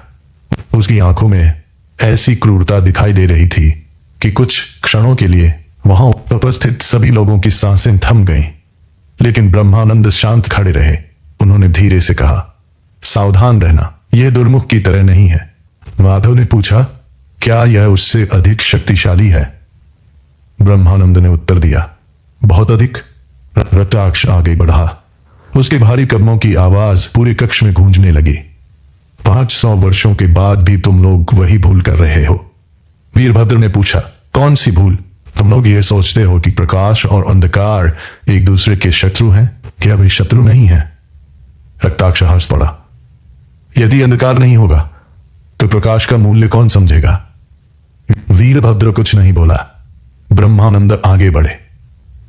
यह आधा सत्य है रक्ताक्ष, और दूसरा आधा, जब अंधकार अपने स्वभाव से आगे बढ़कर विनाश करने लगता है तब उसे रोकना आवश्यक हो जाता है। रक्ताक्ष की आंखें चमक उठी। तो फिर मुझे रोक कर दिखाइए। अगले ही क्षण वह बिजली की गति से आगे बढ़ा। उसकी विशाल तलवार सीधे वीरभद्र की ओर बढ़ी। अनन्या ने बीच में आकर अपनी तलवार से उस प्रहार को रोकने का प्रयास किया। भयंकर धमाका हुआ। अनन्या कई कदम पीछे जा गिरी। माधव ने तुरंत अपने धनुष पर तीर चढ़ाया और उसे छोड़ दिया। तीर हवा को चीरता हुआ रक्ताक्ष के कंधे में जा धंसा, लेकिन रक्ताक्ष के चेहरे पर मुस्कान फैल गई। उसने तीर को खींचकर बाहर निकाल दिया। इतना कमजोर प्रहार। माधव ने धीरे से कहा, यह तो बहुत बुरी बात है। रक्ताक्ष ने फिर से आक्रमण किया। इस बार वीरभद्र आगे बढ़ा। उसने अपनी छड़ी को दोनों हाथों से कसकर पकड़ लिया। जैसे ही तलवार और छड़ी आपस में टकराई, चारों ओर स्वर्णिम प्रकाश फैल गया। लेकिन इस बार वीरभद्र पीछे हट गया। उसकी हथेलियां कांपने लगी। रक्ताक्ष मुस्कुराया, तुम्हारी शक्ति अभी अधूरी है। वीरभद्र ने गहरी सांस ली। और तुम्हारी? मेरी शक्ति मेरे स्वामी की शक्ति है। कालांतक? हां। इतना कहकर उसने अपनी दोनों भुजाएं फैला दी। अचानक उसके शरीर से काला धुआं निकलने लगा। वह धुआं धीरे धीरे पूरे कक्ष में फैल गया। कुछ ही क्षणों में वहां इतना अंधकार छा गया कि किसी को कुछ दिखाई नहीं दे रहा था। माधव घबरा गया। अब क्या करें? ब्रह्मानंद की आवाज सुनाई दी, अपने मन को शांत रखो। लेकिन कुछ दिखाई नहीं दे रहा है। आंखों से नहीं, अपने हृदय से देखो। वीरभद्र ने अपनी आंखें बंद कर ली। धीरे धीरे उसे अपने भीतर की ऊष्मा का अनुभव होने लगा। उसे ऐसा लगा जैसे उसके हृदय के भीतर कोई दीपक जल रहा हो। फिर वो प्रकाश बढ़ने लगा। कुछ ही क्षणों में उसे अपने चारों ओर सब कुछ दिखाई देने लगा। लेकिन यह दृश्य पहले जैसा नहीं। उसे ऐसा लग रहा था कि प्रत्येक वस्तु के चारों ओर अलग अलग रंगों का प्रकाश फैला हुआ है। अनन्या के चारों ओर नीला प्रकाश था। माधव के चारों ओर हरे रंग की आभा थी। ब्रह्मानंद के चारों ओर स्वर्णिम प्रकाश चमक रहा था। लेकिन रक्ताक्ष के चारों ओर केवल काला धुआं था। वीरभद्र ने आश्चर्य से पूछा, यह क्या है? ब्रह्मानंद की आवाज उसके कानों में गूंजी, यही अंतराग्नि की दृष्टि है। रक्ताक्ष ने क्रोध से दहाड़ लगाई। असंभव। लेकिन तब तक बहुत देर हो चुकी थी। वीरभद्र ने अपनी छड़ी आगे बढ़ाई। स्वर्णिम प्रकाश की एक तीव्र किरण सीधे रक्ताक्ष से टकराई। उसका विशाल शरीर पीछे की ओर जा गिरा। धरती कांप उठी। रक्ताक्ष उठ खड़ा हुआ, लेकिन इस बार उसके चेहरे पर क्रोध के साथ साथ चिंता भी दिखाई दे रही थी। तुम बहुत तेजी से सीख रहे हो, वीरभद्र ने उत्तर दिया। क्योंकि मैं शिक्षक हूं। रक्ताक्ष हंस पड़ा। तो फिर एक अंतिम पाठ सीख लो। उसने अपनी तलवार ऊपर उठा ली। अचानक पूरा पर्वत कांप उठा। कक्ष की दीवारों में बड़ी बड़ी दरारें पड़ गईं। अग्निशिला का प्रकाश धीमा होने लगा। ब्रह्मानंद का चेहरा गंभीर हो गया। नहीं, अनन्या ने घबराकर पूछा। क्या हुआ? ब्रह्मानंद ने भारी स्वर में उत्तर दिया। कालांतक का द्वार खुलने लगा है। उसी क्षण पर्वत के भीतर से ऐसी गर्जना सुनाई दी कि मानो स्वयं पृथ्वी पीड़ा से कराह उठी हो। वीरभद्र समझ गया कि उनकी सबसे कठिन परीक्षा अब आरंभ होने वाली थी। पर्वत के भीतर से उठी वह गर्जना इतनी भयानक थी कि विशाल पत्थर भी कांप उठे। छत से धूल और चट्टानों के छोटे छोटे टुकड़े नीचे गिरने लगे। अग्निशिला का स्वर्णिम प्रकाश पहले की तुलना में मध्यम पड़ता जा रहा था। रक्ताक्ष के चेहरे पर भयावह मुस्कान फैल गई। अंततः वह क्षण आ ही गया। ब्रह्मानंद तुरंत आगे बढ़े और अग्निशिला के सामने बैठ गए। उन्होंने अपनी आंखें बंद कर ली और गहरे स्वर में मंत्रों का उच्चारण करने लगे। कुछ ही क्षणों में उनके शरीर से स्वर्णिम प्रकाश निकलने लगा। माधव आश्चर्य से उन्हें देखने लगा। क्या वे द्वार को बंद कर रहे हैं? अनन्या ने पूछा। वीरभद्र ने सिर हिलाया। नहीं, वे उसे खुलने से रोकने का प्रयास कर रहे हैं। अचानक धरती एक बार फिर कांप उठी। इस बार कंपन इतना तीव्र था कि माधव अपना संतुलन खो बैठा और घुटनों के बल गिर पड़ा। मुझे यह बिल्कुल अच्छा नहीं लग रहा। अनन्या ने अपनी तलवार और मजबूती से पकड़ ली। अभी शिकायत करने का समय नहीं है। रक्ताक्ष ने अपनी विशाल तलवार उठाई और पूरी शक्ति से प्रहार कर दिया। वीरभद्र ने अपनी छड़ी आगे बढ़ा दी। दोनों शक्तियां टकराईं और कक्ष के भीतर भयंकर विस्फोट हुआ। लेकिन इस बार रक्ताक्ष पीछे नहीं हटा। उसकी शक्ति पहले से कहीं अधिक बढ़ गई थी। वीरभद्र को ऐसा लगा जैसे कोई पर्वत उसकी ओर बढ़ रहा हो। उसके हाथ कांपने लगे। धीरे धीरे उसके पैर पीछे खिसकने लगे। रक्ताक्ष हंसा। क्या हुआ अग्नि के रक्षक, तुम्हारी शक्ति समाप्त हो रही है क्या? वीरभद्र ने कोई उत्तर नहीं दिया। वह अपने भीतर की अंतराग्नि को महसूस करने का प्रयास करने लगा, लेकिन इस बार उसे केवल हल्की सी ऊष्मा का अनुभव हुआ। रक्ताक्ष की हंसी और तेज हो गई। अब तुम्हें समझ में आया कि तुम अकेले कुछ नहीं कर सकते। उसी समय अनन्या आगे बढ़ी। उन्होंने अपनी तलवार हवा में घुमाई और पूरी शक्ति से रक्ताक्ष के कवच पर प्रहार किया। रक्ताक्ष कुछ क्षणों के लिए रुक गया। माधव ने उसी अवसर का लाभ उठाया। उसने लगातार 3 तीर छोड़े। पहला तीर रक्ताक्ष की भुजा में लगा, दूसरा उसके कंधे में धंस गया, तीसरा उसकी गर्दन के पास जाकर लगा। रक्ताक्ष क्रोध से गरज उठा। तुम लोग मुझे रोक नहीं सकते। तभी ब्रह्मानंद ने अपनी आंखें खोली। उनकी दृष्टि सीधे वीरभद्र पर जाकर ठहर गई। तुम अभी भी वही भूल कर रहे हो। वीरभद्र ने आश्चर्य से उनकी ओर देखा। कौन सी भूल? तुम अपनी शक्ति को केवल अपने भीतर खोज रहे हो, तो फिर मुझे कहां खोजना चाहिए? ब्रह्मानंद मुस्कुराए। उन लोगों के भीतर जिनकी रक्षा के लिए तुम लड़ रहे हो। अचानक वीरभद्र को शांतिपुर का छोटा सा विद्यालय दिखाई देने लगा। उसे रतन काका का चेहरा दिखाई दिया। उसे मीरा की मुस्कान याद आई। उसे अपने पिता की बातें याद आने लगी। धीरे धीरे उसके भीतर की अग्नि फिर से प्रज्वलित होने लगी, लेकिन इस बार वह पहले जैसी नहीं थी। वह पहले से कहीं अधिक प्रखर और उज्जवल थी। वीरभद्र ने अपनी आंखें खोली। उसकी हथेलियों से निकलने वाला प्रकाश पूरे कक्ष में फैल गया। रक्ताक्ष एक कदम पीछे हट गया। नहीं, वीरभद्र आगे बढ़ा। तुम्हारी सबसे बड़ी भूल यही है रक्ताक्ष। क्या तुम ये सोचते हो कि शक्ति केवल भय में होती है? रक्ताक्ष ने दहाड़ लगाई और अपनी तलवार घुमाई, लेकिन इस बार वीरभद्र नहीं रुका। उसने अपनी छड़ी सीधी आगे कर दी। स्वर्णिम प्रकाश की एक विशाल लहर उठी और सीधे रक्ताक्ष से टकराए। पूरा पर्वत कांप उठा। कुछ क्षणों तक केवल प्रकाश ही दिखाई देता रहा। फिर धीरे धीरे सब कुछ शांत होने लगा। रक्ताक्ष अब भी खड़ा था, लेकिन उसके कवच में गहरी दरारें पड़ चुकी थीं। उसने भारी स्वर में कहा, अब मैं समझ गया हूं कि अग्निवीर ने तुम्हें क्यों चुना। वीरभद्र ने पूछा, क्या अब तुम पीछे हट जाओगे? रक्ताक्ष ने सिर हिलाया, नहीं। क्यों? क्योंकि बहुत देर हो चुकी है। उसी क्षण पर्वत के भीतर से एक और भयानक गर्जना सुनाई दी। अग्निशिला का प्रकाश बुझने लगा। ब्रह्मानंद के चेहरे का रंग बदल गया। वह जाग गया है। वीरभद्र का हृदय तेजी से धड़कने लगा। कालांतक। ब्रह्मानंद ने धीरे धीरे सिर हिला दिया और अगले ही क्षण पर्वत के सबसे भीतर स्थित द्वार टूटने की आवाज पूरे आकाश में गूंज उठी। विशाल द्वार की टूटने की आवाज सुनते ही पूरा पर्वत हिलने लगा। ऐसा लग रहा था मानो स्वयं धरती किसी भयंकर पीड़ा से कराह रही हो। अग्निशिला का प्रकाश लगातार कम होता जा रहा था और उसके चारों ओर काले धुएं की परत फैलने लगी थी। कुछ क्षणों तक किसी की हिम्मत नहीं हुई कि वह कुछ बोल सके। फिर अचानक एक भारी आवाज गूंजी, 500 वर्षों के बाद मैं फिर से स्वतंत्र हुआ हूं। उस आवाज में इतनी शक्ति थी कि पत्थरों की दीवारों में नई दरारें पड़ गईं। वीरभद्र ने आगे बढ़कर अंधकार की ओर देखा। धीरे धीरे धुएं की मोटी परत हटने लगी।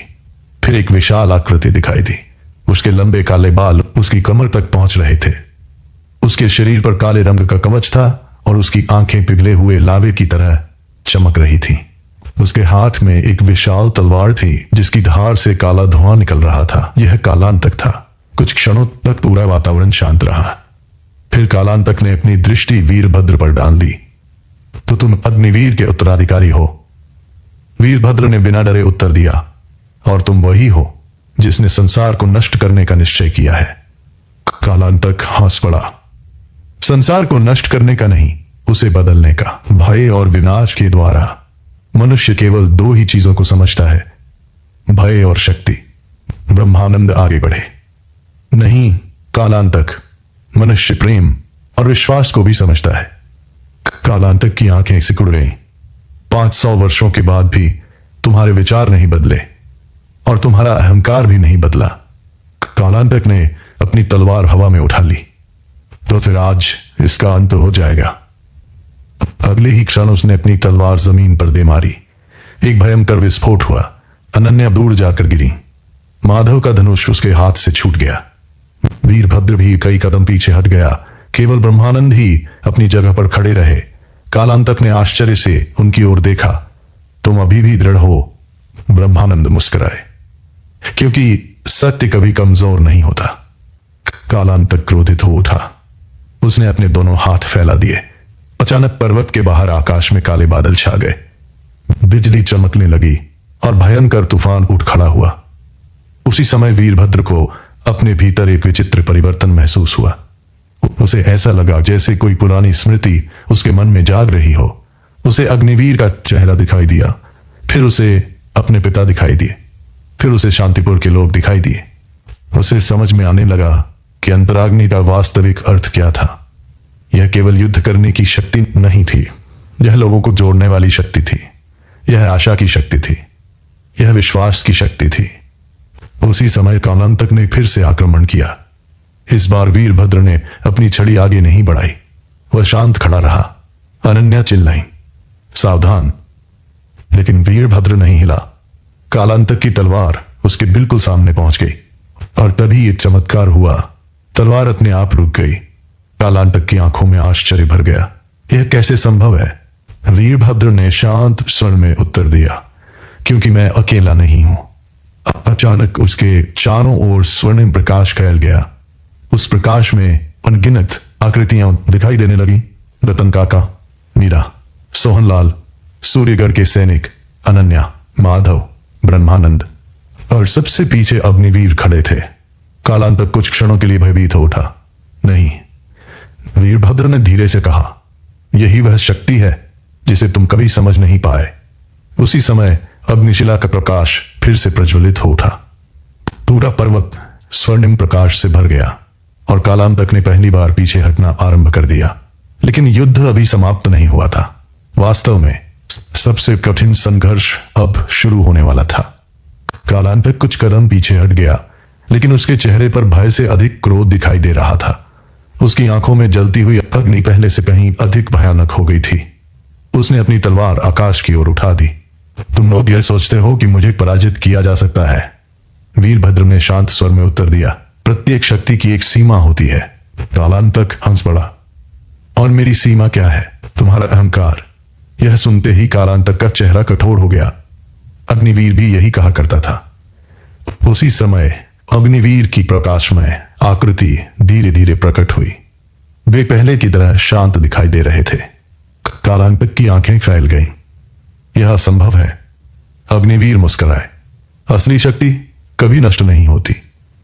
कालांतक क्रोध से कांप उठा। मैंने तुम्हें पराजित कर दिया था। नहीं, तुम केवल मेरे शरीर को नष्ट कर पाए थे। यह कहते हुए अग्निवीर ने वीरभद्र की ओर देखा। अब समय आ गया है। वीरभद्र ने पूछा, किस बात का? अंतराग्नि के अंतिम रहस्य को जानने का। अचानक अग्निशिला का प्रकाश तीव्र हो गया। कुछ ही क्षणों में पूरा पर्वत स्वर्णिम प्रकाश से भर गया। वीरभद्र ने अनुभव किया कि उसके चारों ओर की सारी वस्तुएं मानो अदृश्य हो रही थीं।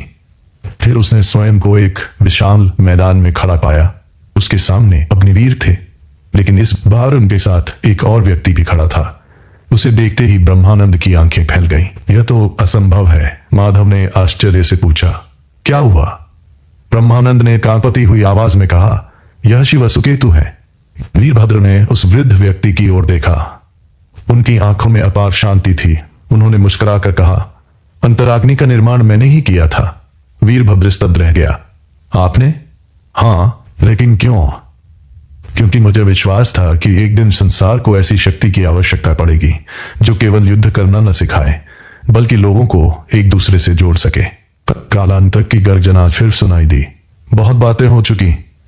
अचानक पूरा दृश्य बदल गया। चारों ओर घना अंधकार फैल गया। आकाश लाल हो गया। धरती के भीतर से असंख्य राक्षस निकलने लगे। अनन्या ने अपनी तलवार उठाई। माधव ने अपना धनुष संभाल लिया। सैनिक भी युद्ध के लिए तैयार हो गए। उसी समय वीरभद्र ने देखा कि माधव के शरीर से हल्की हरी आभा निकल रही थी। उसने आश्चर्य से पूछा, यह क्या है? माधव मुस्कुराया। मुझे लगा था कि यह रहस्य कुछ समय और छिपा रहेगा। अनन्या ने विस्मय से उसकी ओर देखा। क्या मतलब? माधव ने धीरे से अपने गले में पहना हुआ एक ताबीज उतार दिया। अचानक उसके चारों ओर हरे प्रकाश का एक घेरा बन गया। कुछ ही क्षणों में उसका स्वरूप बदलने लगा। उसके साधारण वस्त्र चमकदार कवच में बदल गए। उसकी पीठ पर एक विशाल धनुष प्रकट हो गया। वीरभद्र स्तब्ध रह गया। तुम कौन हो? माधव हंस पड़ा। मेरा वास्तविक नाम माधव नहीं है। तो फिर? लोग मुझे वायुवीर के नाम से जानते थे। ब्रह्मानंद मुस्कुराए। मैं जानता था कि तुम एक दिन अवश्य लौटोगे। अनन्या ने अविश्वास से पूछा, क्या यह भी अग्निवीर की तरह है? हाँ, माधव ने सिर हिलाया। बहुत समय पहले मैं भी कालांतक के विरुद्ध युद्ध करने वालों में से एक था। कालांतक क्रोध से दहाड़ उठा। विश्वासघाती। माधव ने हंसते हुए उत्तर दिया, नहीं, मैंने केवल सत्य का साथ दिया था। उसी क्षण हजारों राक्षसों की सेना उनकी ओर बढ़ने लगी। अनन्या ने अपनी तलवार उठाई। लगता है अब बातचीत समाप्त हो चुकी है। वीरभद्र ने अपनी छड़ी कसकर पकड़ ली। अग्निवीर उसके पास आए। याद रखो, अंतिम युद्ध तलवारों से नहीं जीता जाएगा। तो फिर कैसे? अग्निवीर ने मुस्कुराकर उत्तर दिया, त्याग के द्वारा। वीरभद्र कुछ समझ नहीं पाया, लेकिन उसे यह आभास अवश्य हो गया कि आने वाले क्षण उसके जीवन को हमेशा के लिए बदल देने वाले थे। अब केवल एक अंतिम भाग शेष है। उसमें कालांतक के साथ अंतिम युद्ध, ब्रह्मानंद का निर्णय, वीरभद्र का भाग्य और पूरी कहानी का समापन होगा। कालांतक की विशाल सेना चारों दिशाओं से आगे बढ़ रही थी। आकाश काले बादलों से भर चुका था। बिजली की चमक बार बार पर्वत की चोटियों को प्रकाशित कर रही थी। ऐसा लग रहा था मानो स्वयं प्रकृति भी इस युद्ध के परिणाम की प्रतीक्षा कर रही हो। अनन्या ने अपनी तलवार कसकर पकड़ ली। माधव ने अपना दिव्य धनुष उठाया। ब्रह्मानंद अग्निशिला के सामने शांत भाव से खड़े हो गए। वीरभद्र ने चारों ओर दृष्टि डाली। हजारों राक्षस उनकी ओर बढ़ रहे थे। कालांतक ऊंचे स्वर में हंसा, देखो वीरभद्र, यह मेरी शक्ति है। वीरभद्र ने उत्तर दिया, नहीं, यह तुम्हारा भय है। और दोनों में क्या अंतर है? शक्ति लोगों की रक्षा करती है, जबकि भय उन्हें नष्ट कर देता है। कालांतक की आंखों में क्रोध की ज्वाला भड़क उठी। उसने अपनी तलवार आकाश की ओर उठा दी।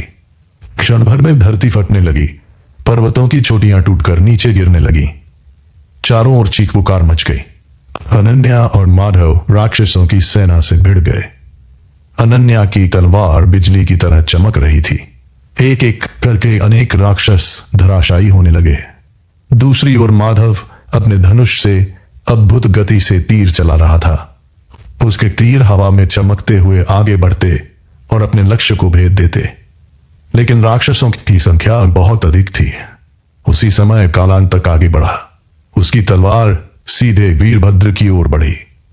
वीरभद्र ने अपनी छड़ी से प्रहार रोक लिया। दोनों शक्तियों के टकराते ही भयंकर विस्फोट हुआ। पूरा पर्वत कांप उठा। कालांतक ने पूरी शक्ति से दूसरा प्रहार किया। इस बार वीरभद्र पीछे हट गया। तीसरा प्रहार हुआ। वीरभद्र घुटनों के बल बैठ गया। कालांतक हंसा, यही तुम्हारी वास्तविक शक्ति है? वीरभद्र ने अपने चारों ओर देखा। सैनिक घायल हो रहे थे। अनन्या संघर्ष कर रही थी। माधव लगातार लड़ रहा था। ब्रह्मानंद अपनी सारी शक्ति अग्निशिला की रक्षा करने में लगा चुके थे। उसी समय अग्निवीर उसके सामने प्रकट हुए। अब समय आ गया है। किस बात का? अंतिम निर्णय का? मैं समझा नहीं। अग्निवीर मुस्कुराए। अंतराग्नि किसी एक व्यक्ति की शक्ति नहीं है। यह उन सभी लोगों की शक्ति है जो निस्वार्थ भाव से दूसरों के लिए जीते हैं। वीरभद्र ने पूछा, तो मुझे क्या करना होगा? तुम्हें अपने भीतर की सारी शक्ति अग्निशिला को सौंपनी होगी। उसके बाद क्या होगा? अग्निवीर कुछ क्षणों तक मौन रहे। फिर उन्होंने धीरे से कहा, उसके बाद तुम्हारी अंतराग्नि समाप्त हो जाएगी। वीरभद्र स्तब्ध रह गया। और यदि मैंने ऐसा नहीं किया तो तब कालांतक विजयी हो जाएगा। उसी समय अनन्या की चीख सुनाई दी। एक राक्षस ने उन पर आक्रमण कर दिया था। माधव उनकी सहायता के लिए दौड़ा, लेकिन कालांतक फिर से वीरभद्र की ओर बढ़ रहा था। वीरभद्र ने गहरी सांस ली। उसे अपने पिता का चेहरा याद आया। उसे शांतिपुर का विद्यालय याद आया। उसे मीरा की मुस्कान याद आई। उसे रतन काका का स्नेह याद आया। फिर उसने अग्निवीर की ओर देखा। यदि यही एकमात्र मार्ग है तो मैं तैयार हूं। अग्निवीर मुस्कुराए। मुझे यही आशा थी। अगले ही क्षण वीरभद्र अग्निशिला के सामने जाकर खड़ा हो गया। उसने अपनी आंखें बंद कर ली। धीरे धीरे उसके शरीर से स्वर्णिम प्रकाश निकलने लगा। फिर वह प्रकाश अग्निशिला में समाने लगा। अचानक पूरा आकाश चमक उठा। कालांतक भयभीत होकर पीछे हट गया। नहीं, लेकिन अब बहुत देर हो चुकी थी। अग्निशिला से निकलने वाला प्रकाश धीरे धीरे पूरे संसार में फैलने लगा। पर्वत, नदियां, जंगल और मैदान उस प्रकाश से भर गए। कालांतक ने अंतिम बार दहाड़ लगाई। फिर उसका शरीर धीरे धीरे धुएं में बदलने लगा। रक्ताक्ष और उसके सैनिक भी एक एक करके विलीन होने लगे। कुछ ही क्षणों में सब कुछ समाप्त हो गया। चारों ओर गहरा सन्नाटा छा गया। अनन्या दौड़कर वीरभद्र के पास पहुंची। वीरभद्र, माधव और ब्रह्मानंद भी वहां पहुंच गए, लेकिन वीरभद्र शांत भाव से खड़ा था। उसके शरीर से अब कोई प्रकाश नहीं निकल रहा था। अनन्या की आंखों में आंसू भर आए। क्या सब कुछ समाप्त हो गया? वीरभद्र मुस्कुराया। नहीं, सब कुछ अभी आरंभ हुआ है। ब्रह्मानंद ने उसकी ओर देखा। तुम्हें कैसा लग रहा है? जैसे कोई भारी बोझ उतर गया हो। माधव हंस पड़ा। अच्छा हुआ, क्योंकि अब तुम्हें फिर से बच्चों को पढ़ाना होगा। वीरभद्र भी मुस्कुरा दिया। कुछ दिनों बाद वे सभी सूर्यगढ़ लौट आए। राज्य में उत्सव मनाया गया, लेकिन वीरभद्र वहां अधिक समय तक नहीं रुका। एक सुबह वो चुपचाप शांतिपुर लौट आया। मीरा उसे देखते ही दौड़कर उसके पास पहुंची। गुरुजी, आप वापस आ गए। वीरभद्र मुस्कुराया। हां। रतन काका ने पूछा, तो क्या तुम्हारा काम पूरा हो गया? वीरभद्र ने आकाश की ओर देखा। सूर्य धीरे धीरे उदित हो रहा था। कुछ काम कभी पूरे नहीं होते। उस दिन के बाद उसने फिर से बच्चों को पढ़ाना आरंभ कर दिया। वह पहले की तरह ही साधारण जीवन जीने लगा, लेकिन कभी कभी रात के समय जब वो आकाश की ओर देखता तो उसे ऐसा लगता कि कहीं दूर अग्निवीर मुस्कुरा रहे हैं, और तब वह समझ जाता कि संसार की सबसे बड़ी शक्ति तलवारों में नहीं, बल्कि ज्ञान, साहस, करुणा और त्याग में छिपी होती है। लोग आज भी कहते हैं कि जब भी संसार पर कोई बड़ा संकट आता है तो कहीं न कहीं एक साधारण व्यक्ति आगे बढ़ता है और असाधारण कार्य कर जाता है। शायद इसलिए कि अंतराग्नि कभी बुझती नहीं है, वह एक हृदय से दूसरे हृदय तक पहुंचती रहती है, और यही उसकी सबसे बड़ी शक्ति है। If you enjoyed this video, there's plenty more waiting for you on Orc. Whether you're in the mood for historical stories, breaking news, horror, science, mythology, drama, crime, comedy or jokes, simply visit the playlist section on our channel and choose the content that matches your mood. Also, don't forget to check the video description. We've updated all of our playlists there, making it easy for you to find and enjoy the content that matches your interests. If you like our work and want to support us in creating more quality videos, please subscribe to Orc, like this video, and share it with your friends and family. Thanks for watching, and we'll see you in the next video.